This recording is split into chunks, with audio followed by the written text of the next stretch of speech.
नमस्कार साथीहरु, म दीपक। तपाईलाई स्वागत छ मेरो युट्युब च्यानलमा। आज भने म यस वर्षकै प्रतीक्षित बलिउड चलचित्र वार 2 को ट्रेलरको बारेमा आफ्ना केही विचारहरू राख्न उपस्थित भएको छु। भर्खरै रिलिज भएको वार 2 को ट्रेलरले एकदमै धमाकेदार इन्ट्रो दिएको छ। स्टाइल, एक्सन र सस्पेन्सको जबरजस्त मिश्रण देख्न सकिन्छ।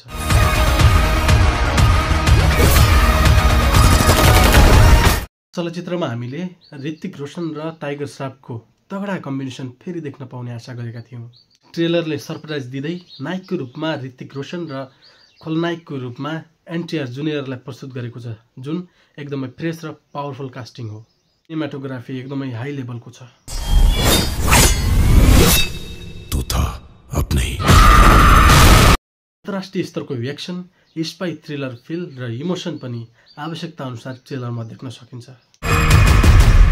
Get ready for war. डायलगहरू छोटा छन् तर स्ट्रङ छन्।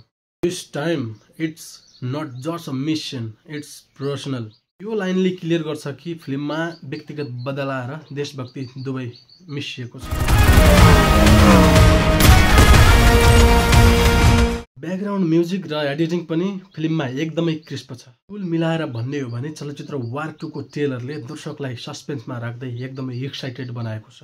ट्रेलर नै यतिको दमदार छ भने फिल्म कतिको दमदार होला भन्ने उत्सुकता झनै बढाएको छ।